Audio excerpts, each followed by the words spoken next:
any subsequent government to come.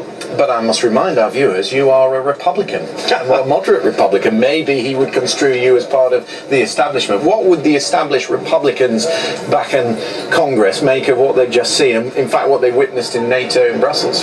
I have to imagine our leaders in Congress and the Foreign Relations Committees in both the House and the Senate must be mortified. Why would they be mortified? We talk about this special relationship with Britain, and the way that Donald Trump negotiates, it seems that he talks first and then he retreats and then his staff has to come back later. I worked for George W. Bush, the President of the United States, 43, and we very carefully talked about what does the President hope to achieve in a trip, what are our objectives, and Donald Trump here, it just seems that by his commentary in the last 24 hours, it's that he's going to shoot first and then see what happens later. Of course, a lot of people here in Windsor, out on the streets in London, differentiate between Americans and the man who's come here as the President of the United States. But what will people think back at home when they see these extraordinary pictures at Portland Place on Regent Street this afternoon? Well, I can only tell you is how it relates to me, Christian. I was out in London this morning. It's extraordinary. And it was a bit sad, to be perfectly honest with you, to see so many people with such hateful signs and such hateful slogans about the President of the United States, Donald Trump. You can disagree with the man. Certainly there are a lot that do. But as an American, being here in London today and now in Windsor, it really upsets me that people have this level of vitriol for the leader of my country. So you make a differentiation between obviously the man and the office, and we should be respecting the office. That's how you see it. I do. And, you know, I've said this repeatedly. I think that the United States and the United Kingdom have had such a special relationship for so many years, so many decades, and that will continue. The political landscape changes here and there. Those leaders come in and out, but the strong relations that we have with our two countries, the bond that I'm not worried about being tarnished or impacted by what we see here today. Yeah, but of course people watching will say, well, yeah, that's a two-way street. Respect the office, respect the host, respect the Prime Minister, and he's done none of that. Yeah, and that's what I've heard from a lot of the people I've talked to in London this morning, is that they feel that he doesn't respect women, he doesn't respect people of color, and that they are showing their disrespect back at him. So you're right, it is a two-way street. The only thing I can say as an American when people engage me here, which I've said, is, look, judge him by his actions, not necessarily his words. Look at his actions. His words obviously are offensive to many, but his actions have really helped strengthen the United States in many ways in the course of his administration. So the big event this afternoon is clearly the one that he is most looking forward to. He would probably have preferred that it was the full state visit with all the protocol and the paraphernalia that comes with that. But nonetheless, to go in there to meet the Queen, you were on the trip with George W. Bush back in 2008? Mm-hmm. What does it mean to a US president to meet the monarch? Significant. I mean, you're talking about a state visit, you're talking about going to Buckingham Palace, the heart of the monarchy, and as the American president, paying your respect to the head of state. The fact that we're standing here in front of Windsor Castle, while not Buckingham Palace, he's going to meet with the monarch. He's going to have tea with her, and she is going to explain some of her priorities as the head of state, as the monarch, and Donald Trump is the president. He's always wanted this. My friends who know him quite well said he's always wanted to have an audience with the Queen. Christian, in just a few more hours, he's going to have it. But as an American, given that he's representing you, are you slightly nervous, given all the protocol that comes with a royal visit and the vigorous handshakes that we see and the picking of dandruff off leaders' shoulders? Are you a little bit concerned? Of course. Of course. Look, back in the Bush administration, we were meeting with folks from Downing Street. We were meeting with folks from, of course, the palace for months ahead of time. And so now we have a very short timeline that the president's going to meet with the Queen. Who knows what he might say? Who knows how he might react? So it's going to be a very interesting next couple of hours until we hear Marine One land here and see what happens with the Queen and the President of the United States. Okay, Ron, we're going to talk plenty more through the course of the afternoon. Very much looking forward to seeing the pictures from the quadrangle in the heart of Windsor Castle. The Queen will meet him there. They'll inspect the 1st Battalion Coldstream Guards. They will be there as an honour guard this afternoon. We're expecting him around 10 to 5 local time. Marine One is going to land just to the eastern side of the castle, off the lawn, off the eastern terrace, and he'll come in over the Royal Household Golf Course. It's a 9-hole golf course just on the edge of Windsor Castle, so he'll have a look at that as he flies in, and we will of course bring you all those pictures live as it happens. But for the moment, let's go, where are we going? Let's go back to Chequers, because James Cook has been travelling with the President and watching the events through the course of the day. We've just been hearing from Ron Christie here, James, about what he perceived from that press conference. How has it gone down there?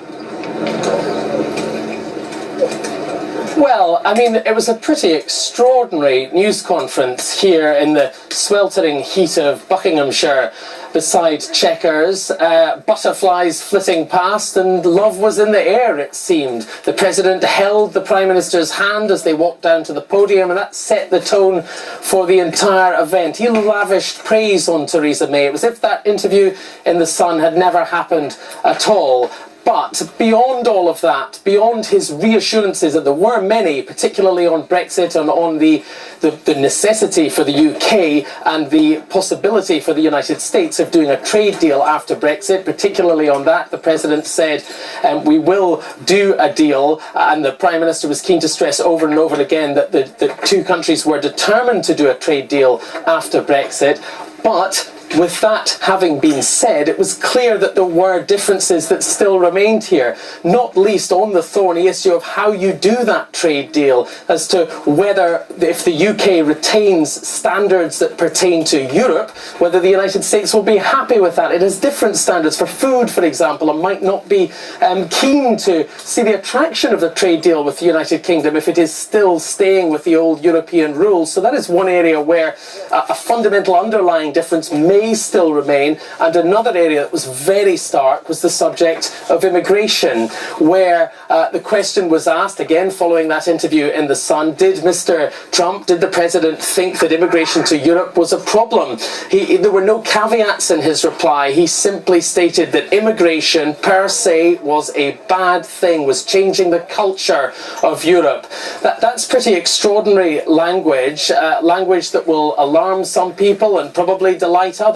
But it was language that the Prime Minister was not at all prepared to repeat. She had a very different answer, talking about how immigration had been good for the United Kingdom.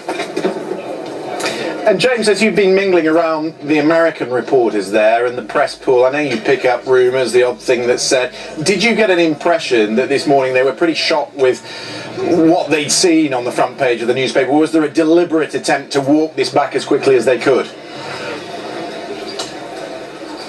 I think quite a number of the American reporters who've been covering relations between these two countries for a long time, even though they're used to President Trump and these, if you would call them outbursts, then outbursts, or certainly extremely unusual comments, even though they're used to him, I think there was still a gasp of surprise and, for some, shock at the interview in the Sun newspaper, not just among the American press, but also here in the United Kingdom and certainly in Downing Street. But the Americans are intrigued by this relationship between the two. They would tell you, that they spend a lot of time with the President. We spend a lot of time covering the President in the United States, where I'm based, and you just simply never know what's going to happen next. Although you can sometimes discern a possible pattern, which is he says something incendiary and then appear in private or without being face to face with the person in question, and then he appears with them later and it's all smiles and it's all glossed over. So that is exactly what has happened here. Although, to be honest, a lot of the Americans, and the White House in particular, regard this, to be honest, as something of a warm-up. This is not the main event. The main event is his meeting with President Vladimir Putin in Helsinki, and he was asked about that as well. He's under pressure for alleged ties to Russia, being too close to Russia, which he denies, but there's a lot of pressure on him and a lot of eyes watching to see how he handles Mr. Putin.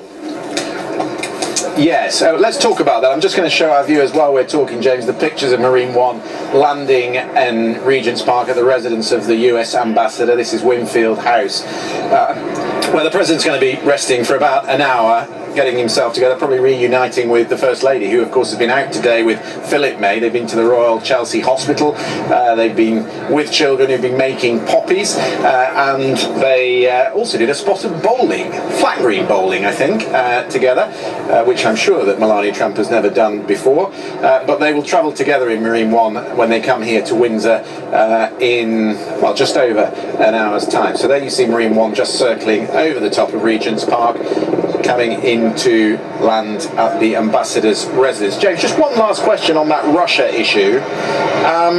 He was asked quite deliberately whether he's going to raise the issue of interference in the 2016 election, and clearly he's talked in terms before that he didn't believe it, or that it was overblown, that it could have been anyone but Russia. Now he's saying, look, I will raise that. I know that's the question you're begging me to ask Vladimir Putin. Yes, he said that. He said that at NATO as well, that he will raise the issue of election meddling. But he joked about it, actually. I think he was very relaxed today, the President. He seemed on, I think, excellent form. He was in areas I will cover today. Despite our relative small numbers this afternoon, I notice and welcome the enormous expertise all the other speakers in this debate. And in passing, I'd observe that this is the beauty of having in your Lordship's House active, working peers of sufficient number who can bring expertise to a debate like this, and why I'm not convinced of the merits of too big a cull of our numbers of those with constructive knowledge. Despite many predictions to the contrary, certainly given by some 2 years ago, much of the economy remains in good shape. GDP growth is up 0.3% in May from 0.2% the previous quarter. I'm sure you've told a few white lies in your time. On my ways!